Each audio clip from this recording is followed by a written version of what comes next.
Assalamualaikum warahmatullahi wabarakatuh. Ingin mapan semua orang anak buah. Hal-hal seperti ini itu harus kita jaga, jangan sampai terjadi. Makanya di semua kitab pertama mendahulukan bab niat itu ya faman kana hijratu ilallah wa rasulih fa hijratuhu ilallah wa rasulih. Orang baik itu orang yang orientasinya itu menuju Allah Subhanahu wa taala. Lalu yang kurang baik adalah orang yang orientasinya itu ya harta, perempuan, pokoknya inginnya itu hal-hal yang kepentingan dirinya sendiri. Nah lalu kenapa kita kadang nggak tahu? Ya nggak tahu itu karena tadi kita kalau nggak wiridan itu nggak punya efek samping kan. Tapi kalau kamu nggak punya uang kan terus lemes. Karena ngerti itu terus uang itu penting, wiridan nggak penting. Nah dari kesimpulan itu sebenarnya kita menjadi bodoh. Karena menjadi bodoh ketika Anda meninggal ternyata uang ini nggak penting, wiridan ini penting. Tapi tahu kita terlambat setelah kita meninggal. Nah di sini saya ingin mengingatkan apapun kondisi kita yang jelas itu ingat selalu kepada Allah Subhanahu wa taala. Caranya ingat gimana? Kata Nabi, kamu bayangkan musibah yang lebih ekstrim, kamu akan tahu yang kamu alami itu ahwanu wa aisar, yang kamu alami itu ringan sekali. Ringan seringan-ringannya. Saya beri contoh ya, kalau Anda belajar, kalau dalam bahasa pondok itu falak, mungkin kalau bahasa umum itu apalah, ilmu apa. Misalnya orang ahli meteor, ahli apalah, ahli perbintangan. Ketakutannya pasti benda langit ini jatuh, kemudian menimpa bumi. Nanti kalau Anda ahli geologi, itu takutnya bumi ini likuifaksi, karena sumber daya alamnya sudah begitu dikeruk, dimanfaatkan. Nanti yang ahli teroris atau yang ahli ekstremis itu takutnya itu ada teroris. Yang ahli sosiologi takutnya Indonesia itu chaos. Kalau chaos ya saling bunuh, saling apa. Jadi semuanya ini ketakutan ini semuanya mengarah terhadap kematian. Kecelakaan lalu lintas ya menjadikan orang mati. Likuifaksi kayak kemarin di Sulawesi ya iya, gunung meletus, gempa, tsunami. Nah ketakutan yang menjadikan kematian sebenarnya banyak. Kalau baru tsunami aja ya orang takutnya ke tsunami. Nanti kalau ada kematian gempa ya takutnya gempa. Kalau temanya COVID ya takutnya COVID. Terus kalau ada tetangga mati karena ngelindur ya baru gue nak turu hati-hati nggak nak mati ngelindur. Jadi nah masalahnya kan kita nggak tahu, nggak tahunya itu ya tadi takutnya COVID ternyata catatannya itu mati kecelakaan, takutnya kecelakaan ternyata matinya itu ngelindur. Kan kita tidak pernah tahu. Dari tidak pernah tahu itu kemudian agama datang dengan anjuran sudahlah kamu tawakal bahwa semua urusan kamu di tangan Allah Subhanahu wa taala. Inna sholati wa nusuki wa mahyaya wa mamati lillahi rabbil alamin la syarikalah. Yes, ibadah kita, sholat kita, hidup kita, mati kita semua di tangan Allah Subhanahu wa taala. Sehingga dengan berpikir begini ini melihat COVID itu ya kayak melihat potensi kematian yang lain kayak karena gempa, likuifaksi, kecelakaan, karena ngelindur, karena macam-macam. Kenapa saya membuat apa atau menyarankan ya supaya orang berpikir demikian, supaya bersyukur bahwa kita ini dihimpit, disekelilingi penyebab kematian tadi. Kalau kita ahli meteorologi mungkin takutnya itu asteroid jatuh, terus kemudian meteor jatuh yang nggak habis digesek oleh sistem alam, terus macam-macam. Yang ahli gempa juga takutnya gempa, yang ahli tsunami takutnya tsunami, yang ahli sosial takutnya Indonesia chaos, kemudian saling apa? Bunuh, saling apa dan sebagainya dan sebagainya. Nah dengan keadaan seperti ini kita ini baik sekali. Bukan sekedar baik sekali, kita tidak mengalami chaos sosial, kita tidak mengalami likuifaksi, kita tidak mengalami benturan benda langit di bumi kita. Karena itu sekali terjadi, bukan 1-2 lagi, tapi habis seluruh Indonesia, mungkin seluruh dunia. Nah di sini cara Allah membuat kita selalu bersyukur bahwa hal-hal itu tidak terjadi. Jadi ada sebuah ayat yang Allah selalu mengingatkan, A'amintum man fis sama ayyakhsifa bikumul ardo fa idza hiya tamur.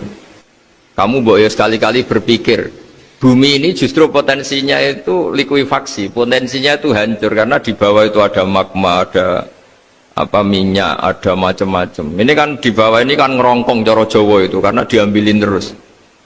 Piro-piro diambil yaene ya ono masih bisa dipakai. Belum sistem bumi sendiri, wafil ardi kita mutajawirat, bumi sendiri itu berupa lempengan-lempengan. Setiap saat itu potensinya geser, sekali geser ya jadi gempa. Terus belum benda langit yang potensinya juga jatuh, sekali jatuh ya habis kita. Jadi yang kita ini dikepung sekian potensi yang bisa menghancurkan kita. Tapi nyatanya, mulai Nabi Adam sampai sekarang itu ada kehidupan, ada khayal. Sing Joko yang kepengen payu rabi, mungkin sing wis payu rabi ya mbah kepengen mbah roh. Macam-macam lah. Tapi yang jelas itu wong dikepung kematian kok ya khayalnya masih tinggi gitu. Lah nggak pernah ngayal ya orang yang utang ditagih itu, gak kober ngayal. Soalnya wedine tanggal kredit itu. Tapi ini saya cerita supaya orang Indonesia itu ngerti lah bahwa yang ngepung kita itu tidak hanya Covid. Banyak. Makanya orang Arab itu kalau ngendikan itu wa malam yamut bisayfi mata bi khairihi ta'addadatil asbab wal maut wahidu. Karena orang Arab itu kan dulu Arab sebelum Islam itu kan satu kabilah nyerang kabilah yang lain. Wah itu kan harus butuh orang-orang tangguh karena dulu sistem rizkinya kayak sistem Indonesia dulu lah. Kerajaan ini nyerang ini supaya satu kerajaan punya eksistensi harus mengalahkan kerajaan yang lain. Bahkan cerita-cerita itu sama lah di Indonesia di mana-mana.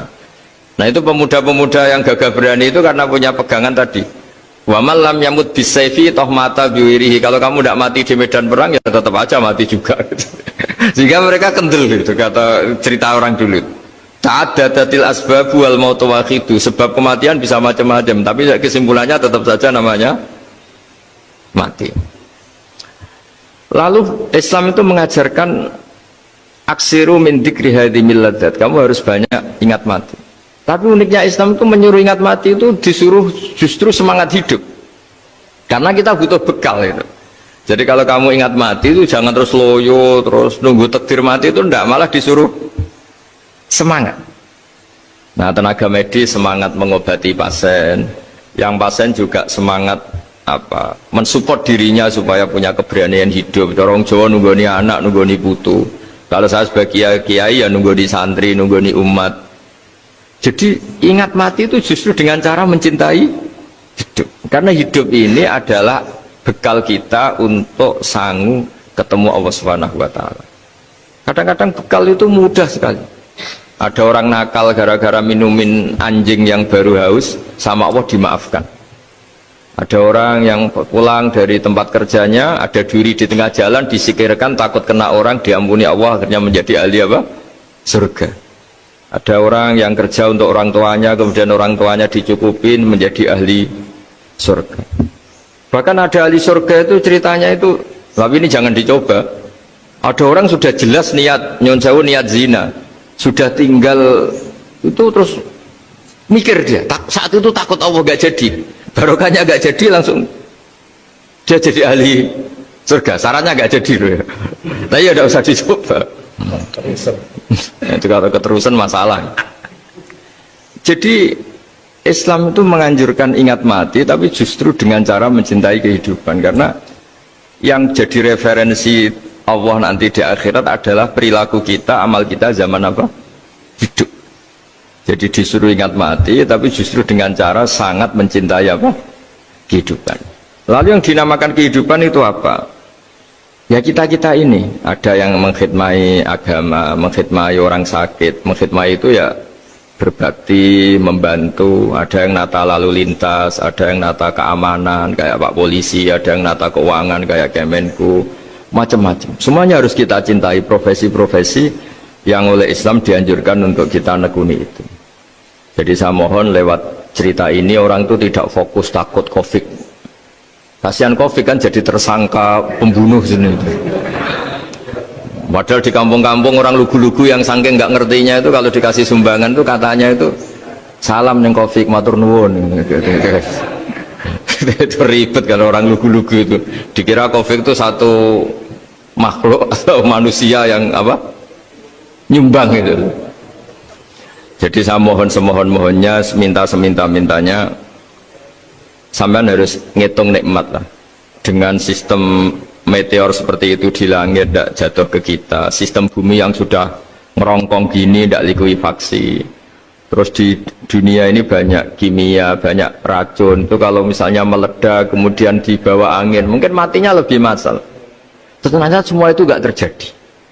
Artinya nikmat yang sekarang kita dapatkan, kita nikmati sekarang itu jauh lebih besar ketimbang ketakutan kita. Nah, ini Islam selalu menganjurkan fadzkuru ala Allah la'allakum tuflihun. Selalu ingat sisi-sisi nikmatnya Allah.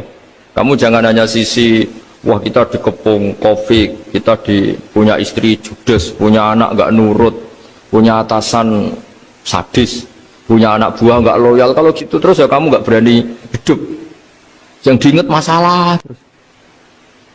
Itu salah, hidup seperti itu salah menurut Islam. Yang Islam menganjurkan fadzkuru ala Allah, kamu ingat sisi-sisi nikmatnya Allah, bukan sisi-sisi kita hidup itu diuji. Saya punya sekian cerita ulama-ulama yang unik, yang punya nasihat itu. Jadi ada orang kaya raya dulu temannya banyak, anak buahnya banyak. Suatu saat dia miskin terus gak ada yang berkunjung. Terus dia ngeluh, curhat ke ulama itu. Ketika saya kaya yang berkunjung banyak, ketika saya miskin kok nggak ada yang berkunjung, kurang ajar betul teman-teman saya. Terus kata kiai itu lucu kalau yang ada nih, ya bagus gitu dong ketika anda miskin tidak ada yang berkunjung. Loh kok bisa? Ya misalnya kamu sekarang jadi buruhnya orang, pas disuruh-suruh dibentak-bentak, terus teman kamu udah datang, malah kamu jadi tontonan toh. Mendingan nggak ada datang, jadi kamu ketika buruh orang nggak malu karena teman-teman kamu sudah tidak datang.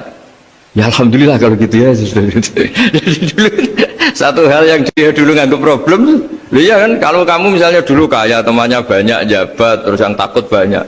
Ketika sudah miskin, Yun Sawu jadi buruhnya orang, disuruh-suruh, terus teman kamu tetap udah datang. Siap nggak ada? Siap datang apa siap nggak datang? Lebih siap nggak datang sebetulnya kan? Karena nggak jadi tonton. Akhirnya dia sadar. Ya gitu, kalau dikeluhin istri saya ini judes, ya sering marahin gini-gini. Ya bagus dong marahin kamu, kalau marahin tetangga malah masalah. Coba kamu punya istri kalau marah marahin orang lain, pusing enggak? Mendingan marahin. Jadi pokoknya dilatih terus. Lama-lama dia bersyukur. Nah termasuk cara kita melihat kehidupan. Ada doa Rasulullah SAW yang luar biasa, ya Allah jadikan kehidupan ini sebagai penambahan saya untuk berbuat baik. Wal mauta rohatan li min kulli syarrin, kalau saya engkau takdir mati ya anggap mawon ini mati itu berakhirnya semua potensi keburukan saya. Orang itu kan potensinya dua, buruk betul atau potensi buruk. Mungkin sekarang kita ada korupsi, tapi saja suatu saat kita korupsi. Mungkin sekarang kita ada salah, suatu saat potensi salah. Dan mati itu mengakhiri itu semua. Makanya saya berkali-kali cerita kalau ngaji, kalau orang-orang alim NU itu kalau ada bajingan mati tetap dia seksa ini baik dia. Itu tetangganya nggak mau semua. Wong bajingan udarani baik, tapi kiainya ngotot harus disaksikan kalau ini baik. Akhirnya mereka bilang ya baik-baik. Padahal di hati kiainya sudah tidak bisa garong lagi, tidak bajing lagi. Ya baiklah gitu. Jadi sehingga orang-orang soleh itu melihat hidup itu ya biasa, melihat mati itu biasa, karena hidup adalah sarana kita menambah kebaikan dan mati adalah akhir dari segala keburukan kita atau potensi keburukan kita. Jadi Islam itu mengajarkan kita gimana menghadapi kehidupan, juga gimana menghadapi apa? Kematian. Jadi saya ulang lagi, itu ajaran-ajaran Islam yang luar biasa. Jadi ij'alil hayata ziyadatan li fi kulli khairin wal mauta rohatan li min kulli syarrin. Jadi hidup menambah kebaikan, kalau kita mati anggap saja mengakhiri semua buruk kita kalau kita sedang buruk atau potensi keburukan kita. Saya cerita ringan tapi supaya diingat-ingat. Jadi kalau kita yang nekuni, saya tadi kan sudah bilang, kita kiai yang nekuni ilmu itu, ya tadi kita agak fokus bicara konflik. Inna woha yumsikus samawati wal ardo antazula wala inzalata in amsakahuma min ahadim min ba'dih. Kalau kamu ahli meteorologi kan melihat ini jatuh, jumlahnya besarnya sekian. Ini kalau digesek oleh atmosfer paling masih sekian, kayak kemarin Januari kan hujan meteor yang sering kena Lampung kemarin. Terus di mana-mana mesti takut kamu itu. Kalau kamu ahli gempa takutnya itu ya pergeseran lempengan bumi. Kalau kamu ahli tsunami ya takutnya Tsunami. Kalau ahli sosiologi ya takutnya chaos sosial ya, sama kamu medis ya takutnya penyakit yang menular, penyakit seperti ini. Oke, kita sekarang fokus menghadapi COVID dan kita selalu berharap supaya Indonesia terbebas dari apa? COVID dan musibah-musibah yang lain. Ya tadi, apa gunanya terbebas dari COVID tapi chaos sosial? Kayak apa terus kita? Sehingga Islam selalu mengajarkan harus disyukuri lah bahwa kita sekarang alhamdulillah kita hidup harmonis. Kita kata Mbah Mun Bhinneka Tunggal Ika itu dimentikakno terus. Terus yang terakhir masalah air. Air itu sumber kehidupan. Di antara Allah mengingatkan kita adalah Qul ara'aitum in asbaha ma'ukum ghoron famay ya'tikum bima imma'in. Bumi ini kan bawahnya ada magma, terus ada air. Normalnya air itu nggak ada. Secara teori itu normalnya air itu nggak ada karena bumi itu kan kalau ada air kan meresap. Sudah meresap bawahnya itu ada minyak, ada magma, harusnya air itu tersedot habis. Tapi orang saking angkuhnya, saking cueknya, ngira air itu malah potensinya itu abadi. Sebetulnya kalau menurut teori alam, air itu gampang hilang kan, diletakkan di bumi ya bumi itu meresap. Nanti bawahnya itu ada minyak, ada sebagian ada magma, ada macam-macam lah. Jadi potensi air itu harusnya nggak ada malah kalau melihat sistem itu. Tapi karena Allah saking rahmannya, air ini dijaga sedemikian rupa tetap ada. Kalau melihat sistemnya kan normalnya malah nggak ada. Makanya Allah selalu mengingatkan in asbaha ma'ukum ghoron. Suatu saat air yang kamu pakai yang jadi sumber kehidupan itu bisa saja tahu-tahu hilang, mungkin tersedot oleh panas bumi atau corong Jawa niku nyeresep entek atau gimana lah cara Allah menghilangkan. Famay ya'tikum bima imma'in. Lalu siapa yang bisa mendatangkan air itu lagi? Ini kata para hafidh, ini yang kata guru-guru ya, termasuk yang dikatakan Pak Mukhtar ini. Nanti orang harus ngondikan menjawab Allahu Rabbul Alamin. Hanya Allah sendiri yang bisa mengatur air ini selalu ada. Jadi coba kalau kamu pikirkan air kamu sokkan di bumi kan mesti langsung hilang, meresap ke bumi. Bumi ada bawahnya lagi, ada bawahnya lagi. Dan mungkin bukan yang paling bawah mungkin tomak, harusnya itu nggak ada. Tapi Allah saking sayangnya mengatur sistem, air itu ada dan tersedia. Tapi ketika orang terlalu cuek dan angkuh sampai lupa syukur tersedianya apa? Air itu Allah mengingatkan, disuruh bayangkan. Qul ara'aitum, coba bayangkan kalau in asbaha ma'ukum ghoron. Tadi kan ada khataman ya, saya ikut terima kasih. Bayangkan kalau air suatu saat itu ghoron menjadi hilang. Famay ya'tikum bima imma'in.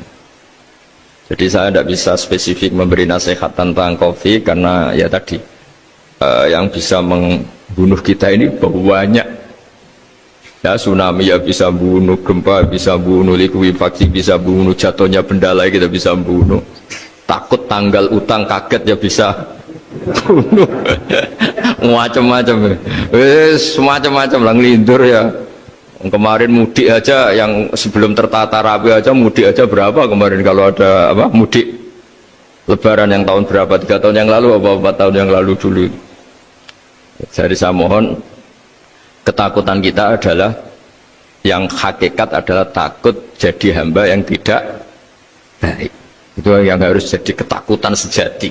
Takut kita di mata Allah tidak jadi hamba yang baik sehingga kita jauh dari Allah Subhanahu wa ta'ala. Karena cita-cita terbesar kita dan cita-cita terbaik kita adalah jadi hamba yang diridhoi Allah Subhanahu wa ta'ala. Sebaliknya ketakutan kita sejati adalah takut su'ul khotimah, takut jadi hamba yang tidak baik. Kita inginnya adalah assalamu alaina wa ala ibadillahis sholihin. Yang berhak mendapat keselamatan dunia akhirat adalah orang-orang atau hamba-hamba yang soleh. Ya tadi untuk menjadi soleh itu gampang di Islam itu. Tenaga medis nolong pasien ya ibadah, pasien husnudzon sama dokter ya ibadah, mengelola hidup, ingin hidup ya ibadah, anak ngurus istri, pokoknya anak yang ngurus keluarganya juga ibadah. Semuanya itu di Islam itu asal tidak maksiat itu dianggap apa? Ibadah. Dan untuk orang menjadi kekasihnya Allah kayak tadi, ada orang yang karena ngerawat hewan dijadikan walinya Allah, menghilangkan apa duri atau pengganggu di jalan jadi kekasih Allah. Itu cerita-cerita itu semuanya ringan. Bahkan tadi ada yang cerita sekedar ingin maksiat dan tidak jadi. Dalam Islam itu kan gitu, orang yang merencanakan maksiat kemudian tidak jadi, itu ditulis pahala. Jadi gampang sekali untuk menjadi orang soleh dalam apa? Islam. Kalau tidak bisa itu semua, kata Nabi, takufus syarroka anin nas fa inna sadaqatun minka ala nafsik. Kalau tidak bisa berbuat baik sama orang lain, yang penting tidak mengganggu orang lain. Terus kan enak turu ning omah ngelamun, bengak-bengok dhewe aja banter-banter tapi. Nak bengok-bengok banter-banter kan ganggu tangga. Itu asal tidak ganggu orang lain, takufus syarroka anin nas. Kamu jangan sampai efek buruk kamu berakibat pada orang lain. Itu juga fa inna sadaqatun minka ala nafsik, itu ya bagian dari sedekah kamu. Taruh saja misalnya kalau secara ilmu medis, misalnya kita ini kok dinyatakan positif COVID, secara ilmu medis nggak boleh ketemu orang lain, terus kamu diisolasi. Kamu niatin ketika diisolasi itu tidak menularkan bahaya kepada orang lain, itu juga ibadah. Jadi ibadah itu gampang sekali, mudah sekali. Karena agama ini yuridu wa bikumul yusra wala yuridu bikumul usra. Agama ini mudah, bukan sulit. Ya, mohon maaf tadi saya nggak bisa datang yang jam 11 karena saya tadi malam hormat di Jogja, acara 7 harinya Kiai Tablik, tadi pagi baru datang. Tapi saya mohon isponya yang seneng, ya hidup itu yang seneng, diberi kesempatan hidup sampai sekarang itu yang seneng. Jangan karena teman kamu meninggal terus akan-akan ini teman saya meninggal, paling saya besok. Kok kamu tahu? Nyatanya besok hidup lagi, besoknya ya hidup lagi, sampai sekarang ya masih hidup. Karena roh ini tidak pernah mati. Roh ini ada masalah besar, dia ngadepi mungkar nangkir, ngadepi macam-macam karena dia hidup.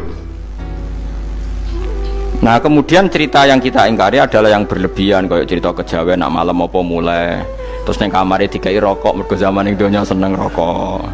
Raya rokok wis kaleng cung wis dirumbuk di rokok mbahmu.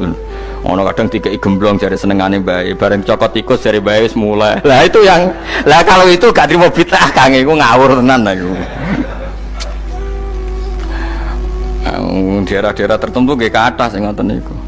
Lah nek senenganem dhuwit yo dikai dhuwit nek kamar. Agar dhuwit ilang jare wis dijuk bae. Lah nek iku mboten enten sanate. Makanya roh itu nggak pernah selesai didiskusikan ulama. Ya terus ketikane para ulama tafsir, ketikane para ulama tafsir niku taruhan pertama lafat niku hakikat. Hakikat niku yo hakikat. Misalnya urip niku yo ambekan, urip niku ambekan, mati niku mandek ambekane. Kita takoki misalnya tarifnya mati ku ya. Ora urip apa ora ambekan? Mboten jawab lho, ora sampean tak latih ilmu mantek. Sing darani mati niku cara ilmu mantek kok didul hayat, angger gak urip yo mati. Terus alamate mati ku. Nek cara medis iku misale napa jantungnya berhenti tapi detak napa jantung utawi napa niku berhenti. Kemudian agama ini ruang tenan nggih. Agama itu menyisakan satu fakta yang enggak terbantahkan oleh siapapun. Gini ku misalnya begini, sampean saya tanya, orang tuh kalau mati itu karena apa? Rohnya dicabut kan? Rohnya dicabut, terus disebut mati. Lalu yang mati itu apa? Rohnya apa jasadnya? Jasadnya, karena roh itu maknanya kehidupan atau nyawa. Berarti nyawa itu udah bisa mati karena nyawa itu ada di tubuh kita, ketika diambil kita mati. Berarti roh kita sendiri udah ikut mati.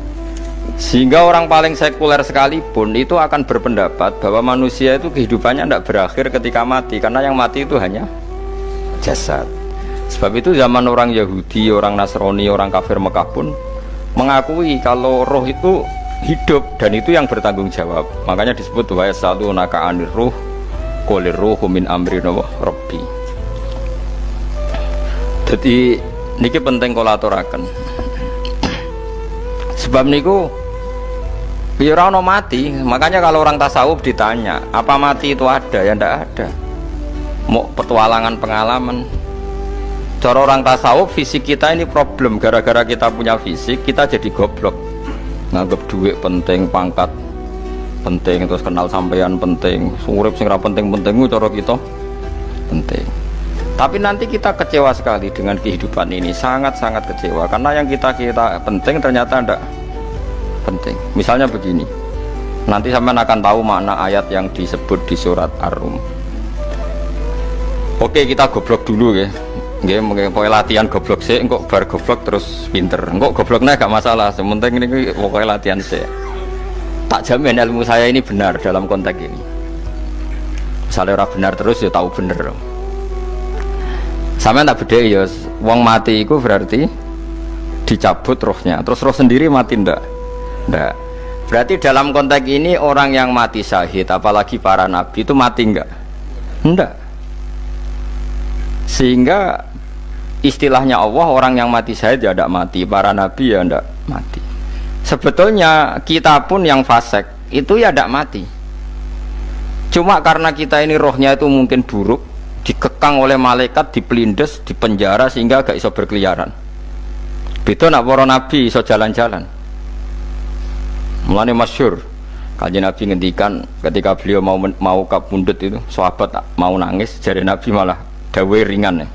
Malah apik jong aku nak mati jare. Kok gitu ya Rasulullah?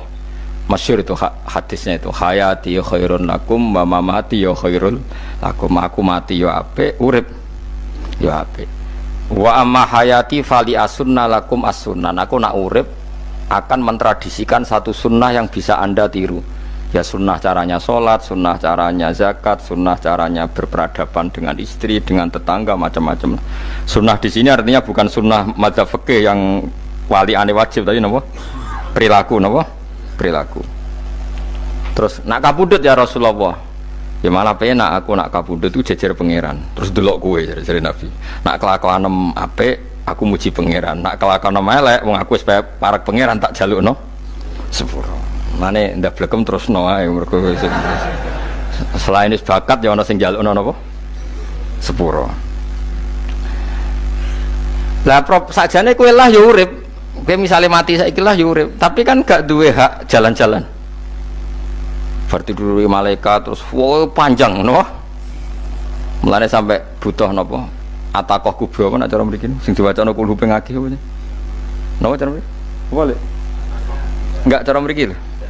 Fida, nah cara bahasa kitab iku atako. Tapi iki fida. Beneran mlebu neraka apa beneran mlebu swarga? Maksudnya beneran mlebu neraka atau ben gak mlebu swarga? Lah wong jelas mlebu neraka kok wis divida. Berarti SPD banget nak mlebu neraka. Saking yakine nganti apa? Divida. Bidah itu nak teng kitab-kitab niku madzhab Malik ya. Jadi sampean aja darani bidah sih. Memang dalam madzhab Imam Malik itu ada ataqah kubro. Ataqah itu merdekakno mayit utawi tiyang saking neraka.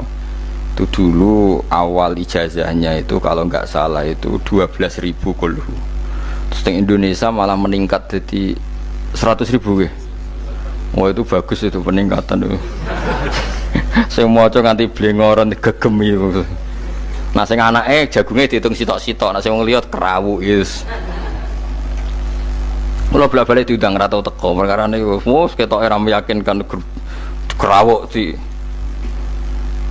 Nah, itu mungkin benar ya.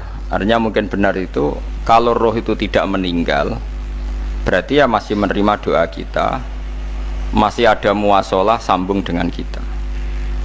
Sehingga itu yang diceritakan Rasulullah SAW ketika Mi'raj. Rasulullah ketika Mi'raj itu di semua hadis sahih, seolah lagi di semua hadis sahih Nabi itu ketemu para nabi ndak? Ketemu. Karena bagi Allah nggak masalah. Ya masih punya sentimen. Ya layaknya orang hidup. Ya ono sentimen berhubung Nabi saudarane hasud. Ya duwe sentimen. Nabi Muhammad itu ketemu Nabi Idris, ketemu Nabi Adam, terus ketemu Nabi Musa, Nabi Isa, terus macam-macam. Nah, saya ketemu Nabi Nuh dalam semua sejarah. Mergo jare beda madhab jare tadi. Jare ulama ya lucu ngomong Nabi Muhammad kenapa ora ketemu Nabi Nuh jare beda madhab jare tadi. Enggak perlu. Karena Nabi Nuh iku madhabe nek ana wong fasik didongakno mati celaka mencit. Nah Nabi Muhammad ana fasik didongakno sepuro. Berhubung beda madzhab maslahate ora ketemu jare ulama tapi. Maksudnya nebak-nebak ora kok iku dawuhe Kanjeng Nabi napa? Yang karuan dawuhe Nabi itu begini, sampean tak ceritani. Ketika Nabi Muhammad ketemu Nabi Musa, Nabi Ibrahim, terus sing mujma'ale ya Musa, Ibrahim, Idris, Isa, Adam. Niku nggak ada sentimen. Masyhur itu. Nabi Musa ketika Nabi Muhammad diwajibkan sholat 50 rakaat. Nabi Ibrahim diam, padahal ngliwati Ibrahim Ibrahim paling tinggi di langit 6. Musa 5. Harusnya kan Ibrahim komen, tapi Ibrahim mboten komen. Ya wae bar munggah ke langit ya tenange Nabi Ibrahim.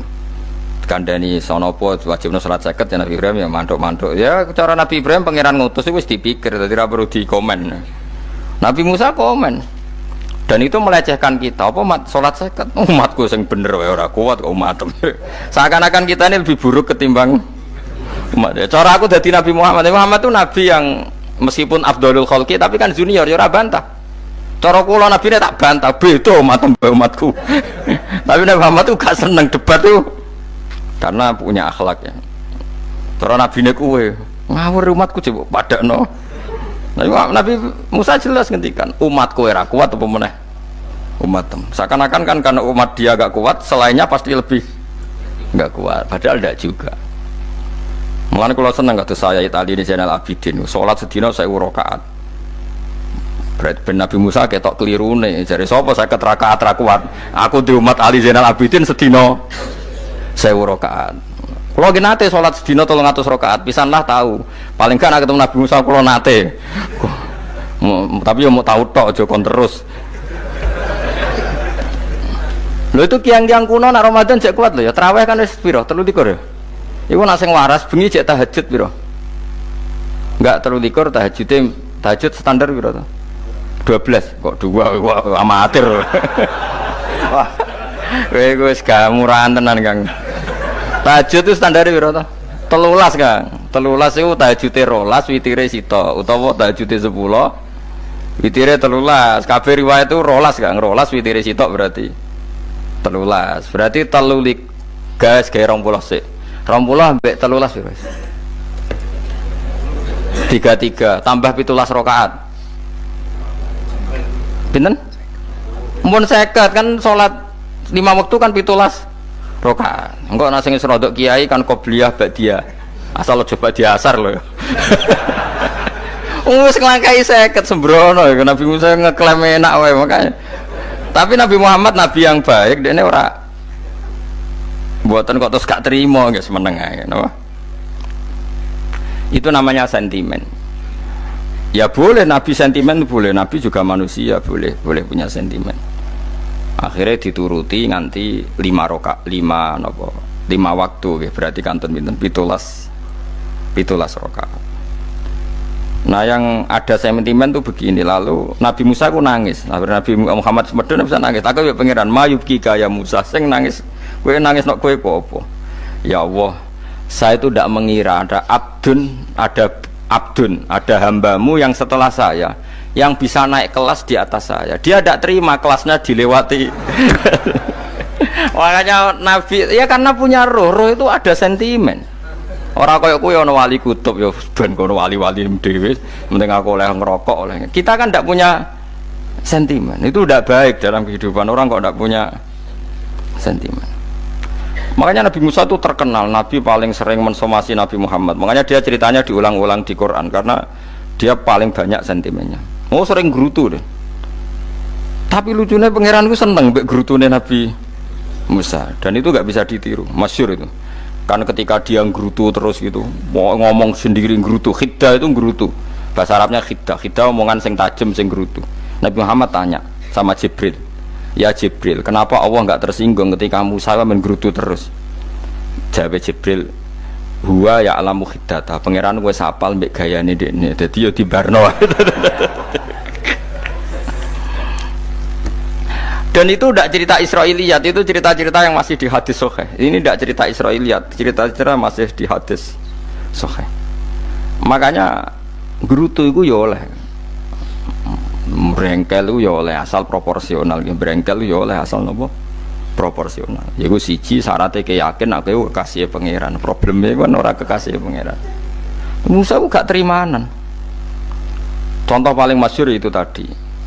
Musa, kalau kamu sudah membebaskan Bani Israel dari kaum Jabbarin, kaum Kan'aniyin, yang ikut tiang-tiang putih, Kalau nanrang no iku ra iso, pokoknya bangsa Palestina. Tapi aja arane Palestina bukan aniin, pokoknya angel, pokoknya kan aniin aja. Gak usah diterjemah sensitif. Kamu tak kei Taurat. Barang dari setelah kaum Kan'aniyin ditaklukkan Nabi Musa, sowan ning Turisina. Turisina itu gunungnya niku mulai Yordan ngantos kawasan Mesir. Wis pol gede nih. Niku sinten Nabi Musa ngajak waqtara Musa qaumahu sab'ina rajulal limiqatina. 70 orang pilihan ya cara kene santri pilihan kiai pilihan dijak. Pokoke singkat cerita Nabi Musa mojok sebab piye umat piye pokoke terus nggawa Taurat. Umat sing 70 wong brengkel lan nu'minalaka hatta narawaha napa jahra. Kok enak sampean mojok dhewe terus muni ketemu pangeran. Kita ndak bisa percaya kalau enggak melihat Allah sendiri. Gentenan pangeran sing tersinggung wong ora nabi kok kecangkeman njaluk koyok nabi ora levele njaluk roh pangeran. Terus akhirnya samber bledek mati pokoknya. Bareng mati Nabi Musa malah lucu. Ya Allah, tiang 70 tak jak kon dadi seksi. Nak jenengan mateni terus seksine sinten? Sepundi jenengan kudu diuripno. Akhirnya pengiran diuripno. Perkarane dikomplain Nabi Musa. Jadi Nabi sering gremeng, sering komplain pangeran Nabi Musa. Tapi pangeran seneng wong kekasih, yes bener wae. Mulane wong penting dadi kekasih pangeran sih. Engko keliru-keliru ku bener wae. Tapi nek ora kekasih bener wae ya salah musuh. Wis pidato pengajian nak siar Islam, tapi nek ora kekasih disalahno mbek pangeran. Ana wali ku nak salat iku ora tau kok jero masjid. Iku wali. Padha mbek sing saf awal. Sing saf awal gak trimo salate ning jaba kok wali. Ya kok dhuwur. Ditakoki, kena nopo jenengan kok wali padahal nak salat kok guri kok jaba jare. Aku iku isin sowan pangeran kok ngarep mergo dosaku iku akeh. Barok kaya sopan rawani kok ngarep iku ngrasa. Dadi sing seneng sofa awal ya wong pede-pede. Tapi aja nut iki ilmu kok aja nut. Ngono ngeteruske muni sofa awal gak sunat. Dari Gus Ba sesat kaya ngomong ngono. Sembrono. Maksudnya kabeh kok ana ilmune. Ngene kalau nak sholat gue gurih ya ana ilmune. Mergo nak kok ngarep imame dredeg faktore iku. Dadi yo ana wali mergo salat kok gurih. Inni astaghfi minallah iki isin mbek pangeran. Nak aku sing atadan nasubidzunub aku iku urung bersih kok salat kok. Ngeten iki kula niku mbok arani ijazah, mbok arani miso ya miso saununimu. Pokoke iki pokoke aku ngomong secara hak. Kula niku ya kiai, bolak-balik kadang ana wong Gus kiai kadang dijajal disantet wong. Kula nu ape ndonga tolak sandet ku isin. Isin kula iku ngeten, perkarane ngene tok Gus Hafiz. Kula lho sampean anut kula ya oleh. Ora ya ora apa-apa wong. Ora mbok nut kowe ora patheken. Isin kula ngene. Dukun santet ku ape nyantet kowe ora mantep ambek ilmune. Ya iku iso nyantet. Lah kowe ku hafal Quran kan kudune mantep mbek Qur'ane kok gak pede. Lha ngono barang batil mantep mbek batil, iki barang hak ora mantep mbek hak. Mulane cara Nabi Ibrahim lha kowe kok ngancam aku ambek brolo la taduru wala lanfa. Dan mulane dekne Ibrahim iskal. Fa kaifa akhafu ma asyraktum wala takhafuna. Lha padha-padha kuwatir ya kuwatir kowe. Pantese malaikat Israil watuk nyekik tukang santet lha apa nyekik hafid. Mestine iku kan lah iya barang wong nyantet itu kan barang batil, mantep mbek ilmu. Kowe hafid ora mantep mbek ilmu. Ngono cara aku isin. Lan kula donga tolak santet iki isin ora kok perkara sombong ya isin ae Gusti. Wong niku kawulane jenengan fasik mbok turuti. Kula saleh ra jenengan turuti. Mulane ya ora cara Nabi Ibrahim ngono. Lah aku ada mbok ancam mbek bro. Mulane fakaifa cara Ibrahim kok bagaimana saya perlu rasa apa? Takut. Foto-foto wadi mestinya kue, mergo iktimat ambek barang selata dulu wala angkang. Mestinya sing kuatir dukun santai teh, mergo ngimani barang bate. Kok malah hafite sing wedi dasar gak wali blas. Maksudnya kira anut aku ora apa-apa lho, cuma kebanget. Malah golek hisib. Iya karep. Nah, ngadepi aku padha saleh hisib-hisiban lah. Ngadepi dukun santet kok mau coba. Nah, ngadepi aku ora apa-apa hisib-hisiban. Tapi yo ora pegawean sekarang hisib nazar aku Hasan Asadili ku mono wali.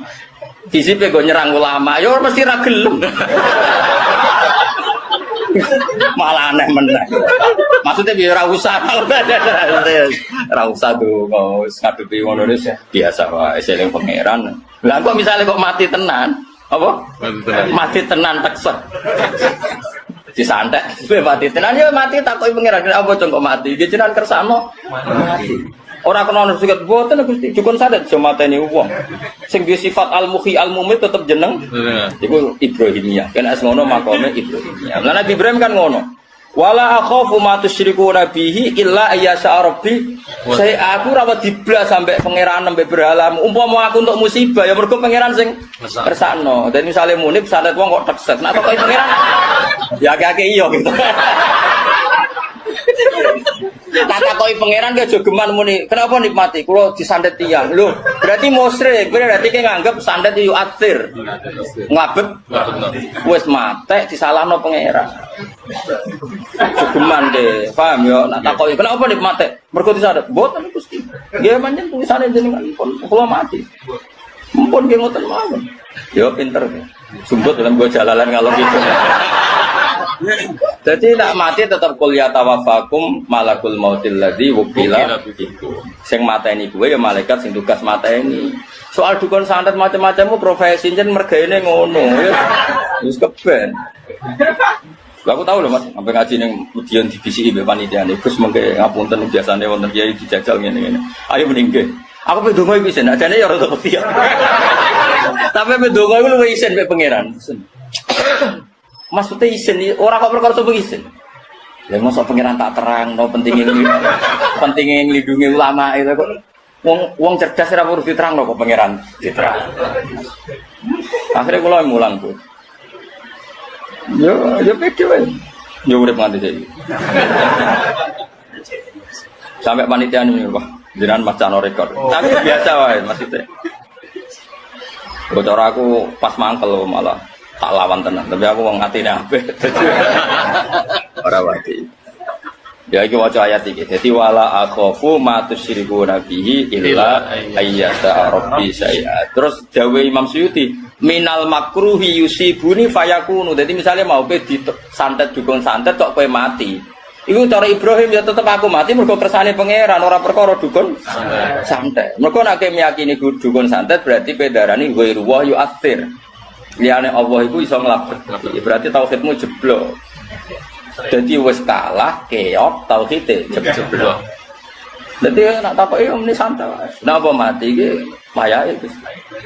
Syukur-syukur jawab muni apa mati kangen jenengan. Wah.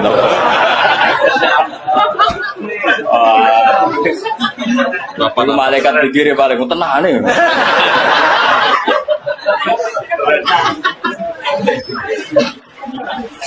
Jadi jelas ya. Jadi makom Ibrahimiyah dia, aku nggak pernah takut sama kalian. Kalaupun saya kena sesuatu yang buruk, mergo yasha Rabbi saya. Jelas ya, apa? Karena dikehendaki Allah. Enak dong ngaji yo. Yo clear yo. Yo clear yo.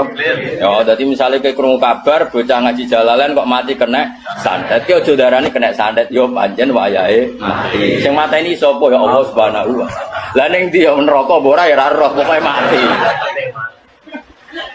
Ojo takon terus moro ndi bar mati. Ora roh nek iku gak swarga. Mantap swarga.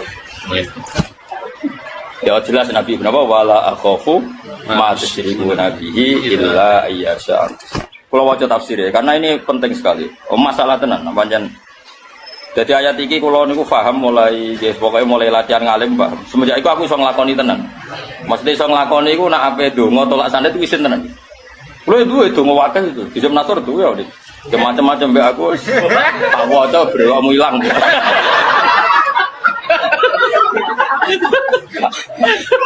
Tapi kalau ora tertarik napa. Ngelawan wong sing kalah ora tertarik. Ya jadi jelas filosofi Nabi Ibrahim, saya tidak pernah takut apa yang kamu agul-agulkan, yaitu ma'tusyriku Nabi. Kalaupun nyatanya saya nanti kena makruh sesuatu yang tidak saya senangi, itu karena yasha Rabbi saya. Kalau di sini kasihan ya illa ayyasha Rabbi saya. Minal makruhi yusibuni fayakunu.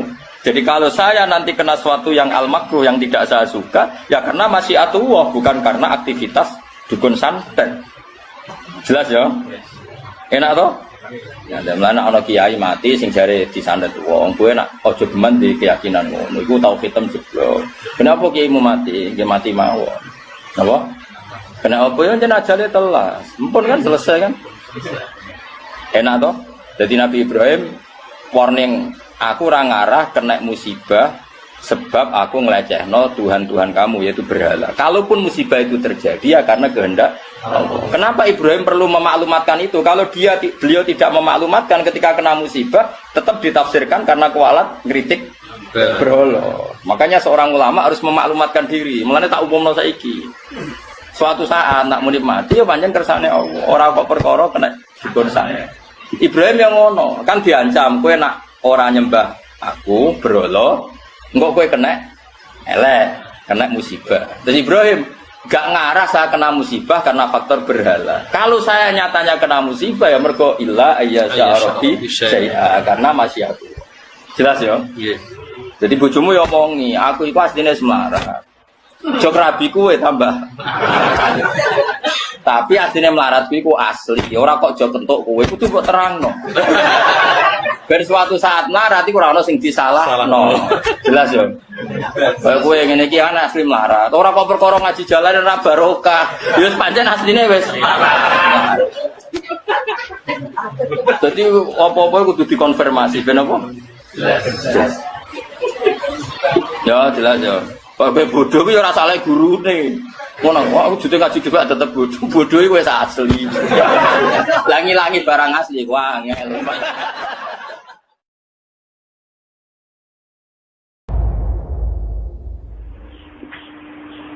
Selama ini kalau orang syariat misalnya, orang syariat itu kalau ada orang mati, misalnya Kak Ruhin mati, aku kan muni innalillah wa inna ilaihi raji'un, saiki Ruhin wis mate.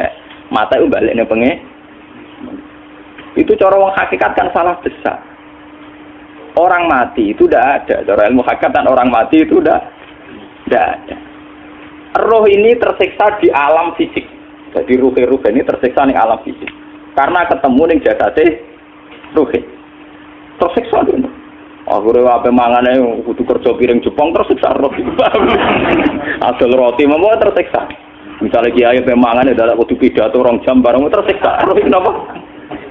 Tersiksa.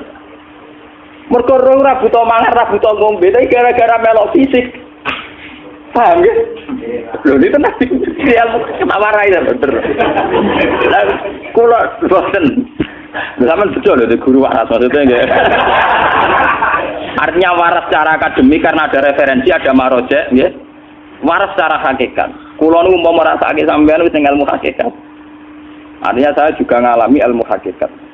Lalu ketika ini sekarang hikam, wong rata muka safa rasa jadi ulama. Entah sekian detik ulama itu harus pernah muka safa. Biar merasakan ilmu nopo aja. Tapi ilmu hakikat itu bisa dilogikakan sebelum sampai secara musyahadah. Paling enggak bisa sampai secara logika.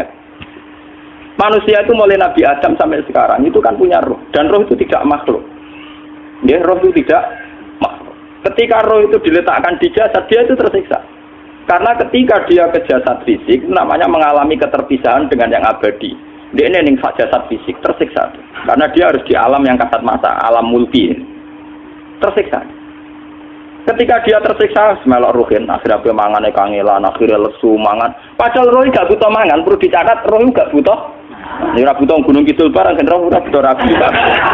Paham kan? Ora butuh putus cinta, ora butuh pegatan, ora butuh macam-macam. Paham? Tapi karena dia nempel jasad sing buta mangan, buta rabi, buta wedoan macam-macam. Akhirnya roh tersiksa.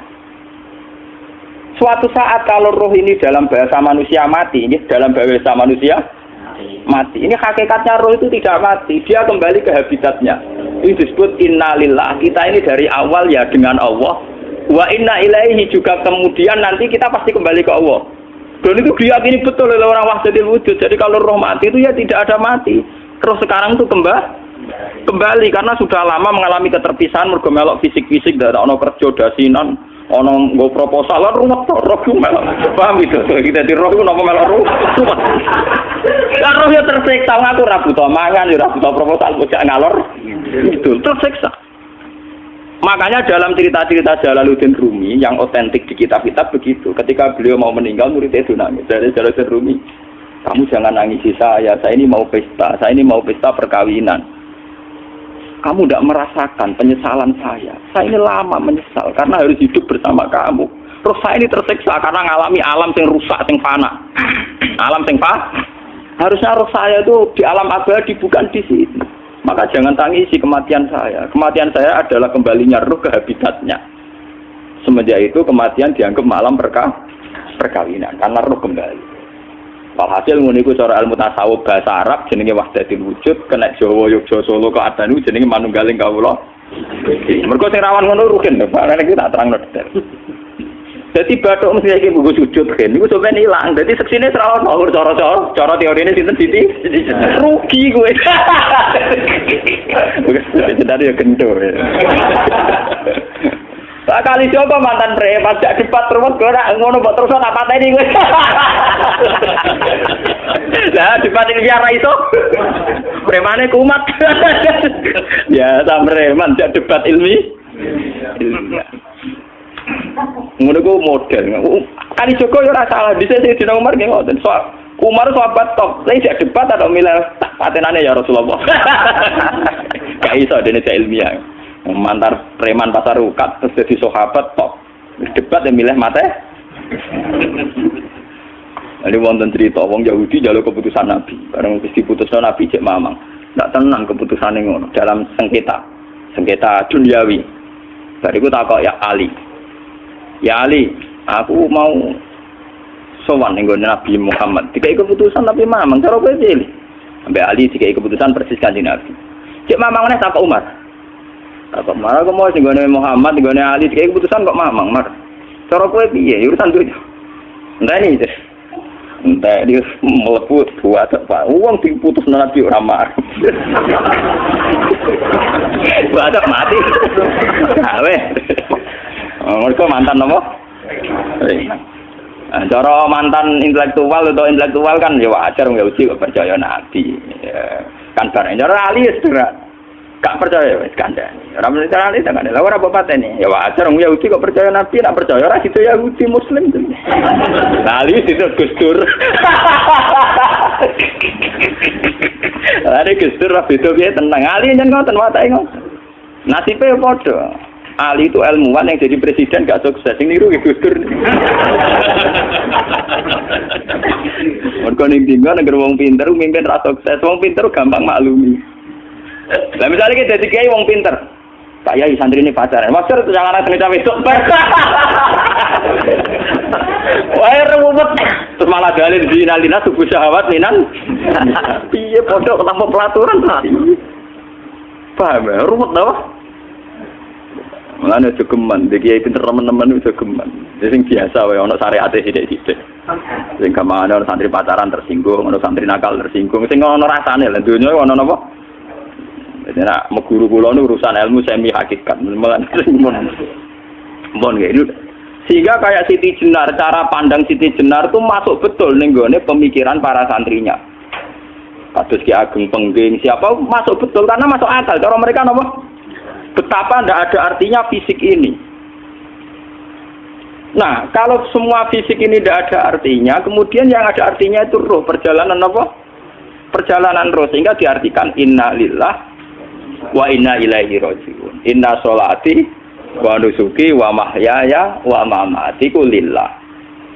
Lah kemudian sekarang sama tak tanya misalnya ini latihan ilmu hakikat. Wa mahyaya lan penguripan ingsun.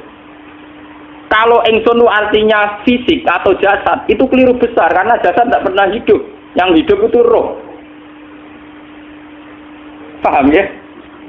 Sekarang artinya wama mati itu apa? Kematian ingsun. Kalau roh itu tidak pernah mati, berarti kematian roh adalah keterpisahan dengan yang agung atau yang abadi.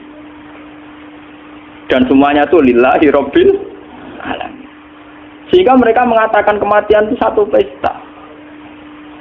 Mulane kados Bilal ditakoki, ya Bilal, ketika murid-muridnya nangis bergape mati, Bilal ge seneng ae. Qadan nalqal ahibbah Muhammad dan wa hisbah.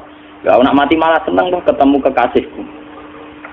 Sebab itu kematian tidak pernah jadi problem bagi mereka sing soleh, sing menembus ilmu hakikat. Paham?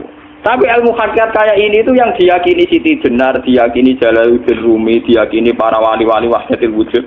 Dulu Syekh Husain Sinten Al-Halal. Itu kemudian melahirkan prahara syariat. Prahara apa? Syariat. Sebab itu Wali Songo, oke Siti Jenar benar dalam filosofinya, tapi harus dibunuh. Karena menjadi prahara syariat. Sama dengan yang dikatakan Nabi itu benar, tapi menjadi prahara syariat. Akhirnya disomasi oleh Umar radhiyallahu anhu. Jadi sebetulnya sama, pola-pola ceritanya sama. Intinya sebuah ilmu hakikat harus dikawal napa? Syariat. Nggih kula bolak-balik, contoh paling gampang wit pisang. Wong nak mangan gedang kulitnya tetap dibuang.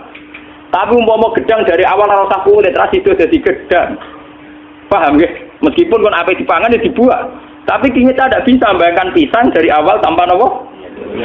Mbok kekeringan, mbok bosok, mbok ora sido dadi napa? Pisang. Terus pentingnya syariat lagi begini, malah penting ngaji wali-wali syariat yang pinter kados Sunan Kudus, kados Sunan Bonang. Andai kan tidak ada syariat itu dunia pun mesti rusak. Contoh paling gampang masalah pornografi, porno aksi. Jadi jenar aja omongi ngono ibu ngakak-ngakak deh. Dari pangeran wis pirsa, kowe nek klambi pangeran ora tentu ya ora usah klambenan. Wong ora ana gunane. Kalau yang paling penting itu nazarullah, kenapa kowe klambenan barang? Wong kowe klambenan ora pangeran tetep pirsa. Nyatane si jenar nak mulang nggih coba klambenan nang intine napa? Dinya ada nabi Sunan Bonang. Nah kowe percaya kabeh nazarullah ora usah napa? Klambenan. Tetapi teori rasa kelambenan itu dinggo tenan. Mulane nek pas wiridan aliran sesat ciri utama. Kira kelambenan tenan. Lah ruwet to. Lho iki tenan iki cerita. Iki pentingnya ngaji nggih. Ben sampean ngerti variasi riwayat, kemudian kita orang syariat harus kayak apa, kemudian kenapa menjadi aliran wahdatil wujud. Lah terus kita ini ya, kita ini kan orang syariat. Memang kalau manung syariat itu akeh kok sampean-sampean siji mesti ra kramat. Modele ora ada duwe bingung, rumet. Urip wong syariat lho apa? Dineng bojo wedi, dineng tangga wedi, pengaruhe menurun. Pancen orang syariat itu banyak kriminal tauhidnya itu memang jelas. Malah kiai-kiai peken nak ketemu kiai-kiai sing setengah jaga wedi mergo iso nebak atine. Ngene meriang nang ngono. Sing kiai ra tau salat keramat padahal ngambungan wong. Sungguh dino sholat 4 waktu kok ora tahu keramat. Wong ape buah utang tanggane keramat apane? Sing kono ngawur ngawur sowan pirang. Meriang mulai syariat ngadepi wong hakikat napa? Mulane jogeman gitu dadi wong syariat sing ngene iku bahaya. Nah kula mboten ngarah. Sampai dadi wong syariat sing ra keramat. Bahaya sekali itu bagi perjalanan agama. Kula sering ketemu kiai-kiai sing terkenal keramat, terkenal keramat di Juwaduk tiang-tiang hakikat. Ditantang kanca-kanca kula wani, nek tantang aku tetep rawani kok. Mikir deh. Karena orang yang sama-sama ke jalur hakikat tetap punya alamat, tetap wonten simahum biwuji min asaris sujud. Cara pandangnya mesti sama. Kalau nanti ketemu murid, ya artinya yang ikut aliran Siti Jenar, dia ada sholat, ada apa, hidup di satu tempat gitu. Padahal dia bisa baca ihya. Dulu pernah mondok di Mekah, pernah di Irak. Nego, ya meresahkan para kiai. Kemudian sebagian mereka minta saya suruh ketemu. Ya walhasil kalau ketemu pertama ya. Jenengan Gus Ba, tapi zaman roh jenengku teu pernah arani muka sapa.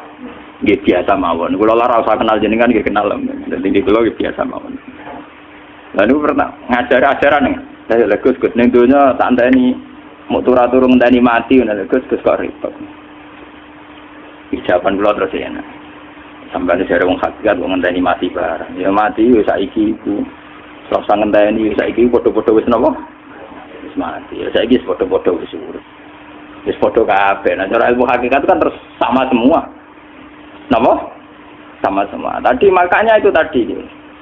Kalau baleni malih logika hakikat itu begitu ya. Roh itu ditiupkan oleh Tuhan ke kita. Kemudian roh karena ikut alam fisik, alam jasad, roh ngalami yang kita alami. Nggih. Ketika roh ngalami yang kita alami, dia tersiksa. Nah, ketika roh sudah terpisah dari jasad yang mengekang, yang memenjara ini, dia senang terus kembali ke Tuhan. Ini disebut inna lillahi wa inna ilaihi. Nah, jasad ini kemudian menurut ilmu hakikat tidak ada gunanya sama sekali total. Hilang di telan tanah. Lah kalau begitu jasad iki nak mbok agul-agulan.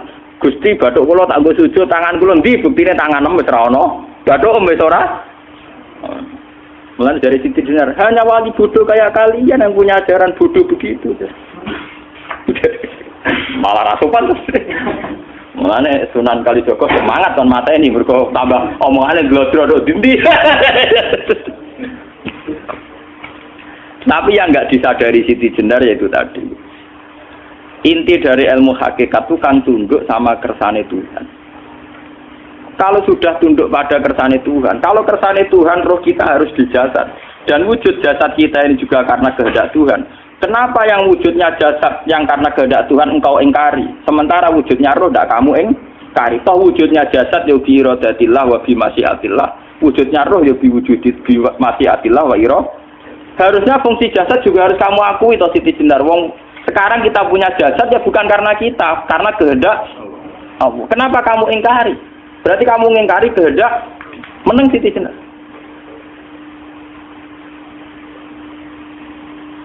Makanya hakikat yang pertama Saim itu pasti khayal. Lah Siti Jenar itu hakikatnya baru yang sampai khayal itu. Sehingga dia tersesat. Sebetulnya kalau sudah hakikat beneran itu tidak perlu khayal begitu. Artinya tidak perlu khayal jasad kita sing senajan ora ana gunane ini. Tetap piye wae wujudnya karena kehendak Allah. Juga kita harus terima. Apapun kekurangannya, apapun kenaifannya, ironisnya harus kita terima. Ini sebagai bentuk penerimaan kita pada masyiatil. Begitu juga keadaan roh kita sebagai penerimaan atas masyiatil. Meskipun ada teori-teori roh yang lebih valid. Lebih valid misalnya begini. Kanjeng Nabi itu suatu saat ininya terputus karena perang Uhud. Itu Kanjeng Nabi dia dolanan drijine ini. Napa cara niki napa jari jemari ini Nabi putus. Iki dolanan. Jadi Nabi sendiri kadang sering ngajarkan ilmu hakikat. Hal lagi illa usbun udmiyat wa fi sabilillahi ma laqitu. Kowe ora trimo fisik, bentuk fisik jari jemari sing ditetir berdarah. Tapi nak kowe wis fi sabilillah ayo wis balik ning habitatem.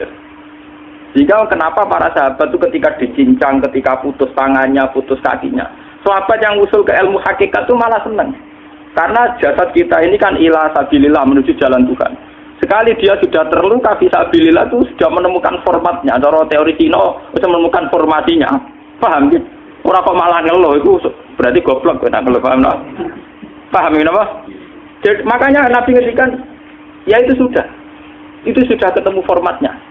Ketika rohnya para syuhada nanti kembali ke Tuhan, ya ketemu formatnya lagi. Itu disebut wala taqulu lima yuqtalu fi sabilillahi amma. Dia tidak mati sesuai formasi awal, yaitu roh kembali ke Tuhan dan jasad ikut mengawal. Nah itu Nabi kadang ya pakai ilmu hakikat begitu. Mulane kula bolak-balik matur, kula nunggu mulai umur 20 tahun napa pinten. Kula asline nggih gadah penyakit dan ekstrim penyakit saya. Sampai saat ini kalau nak ngobatno tidak lebih 50%, karena saya tetap berpikir. Misalnya cara syariat kan berobat, tapi cara hakikat apa betul keberadaan saya di alam ini penting. Sehingga aku kepengen urip tak bela-belani ngantek-antek atusan juta. Jangan-jangan penting mati ikuti bang uripku. Lah nak ngono lha apa tak bela-belani? Entek atusan juta.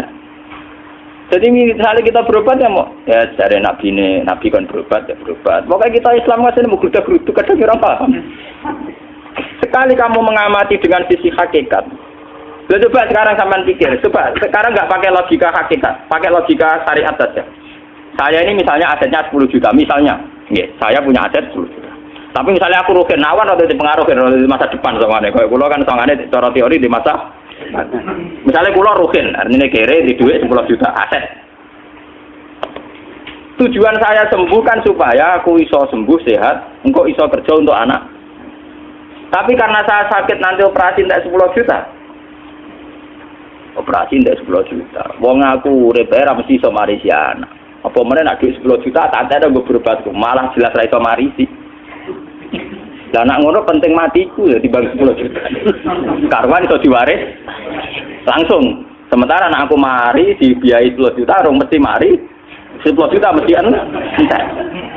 Artinya tidak ada jaminan kalau berobat itu secara visi ke depan lebih baik. Soalnya malah ngentekno donya nggak jelas akibat positifnya. Misalnya tetap lumpuh duwe teori loh. Bapak artinya apa? Teori hakikat tetap lebih benar bahwa hidup itu tidak ada artinya, semua itu tidak ada artinya. Berobat apa enggak berobat semuanya tidak ada arti. Teori loh gini. Sehingga kalau kita tengah-tengah aja tengah-tengah, kados kula misalnya lara nggih berobat. Gusti separuh kula nglakoni syariat, tapi sebagai kula ulama fikih nggih separuh kula lakoni napa? Jadi kula tetep mboten ngarah obat 100%. Tapi orang ngarah berobat wong kula tiyang napa?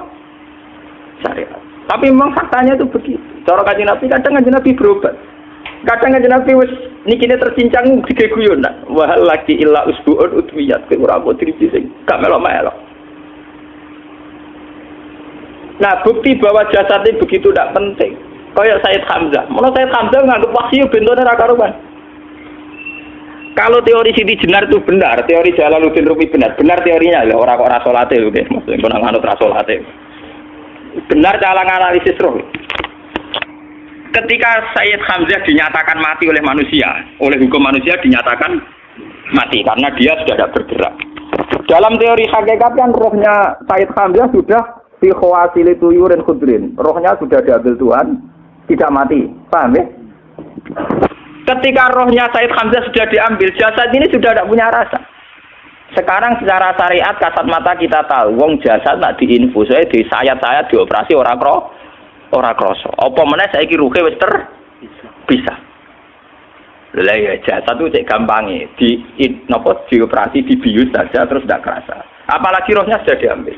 Lah saiki bayangkan, ketika Sayyid Hamzah itu sudah di atas, niku kira-kira delok wahsi ra wong bentuk. Lho wong kok baca igabus. Ketika jasad benar-benar tidak penting, kemudian jasadnya Sayyid Hamzah kan dicincang oleh wahsi.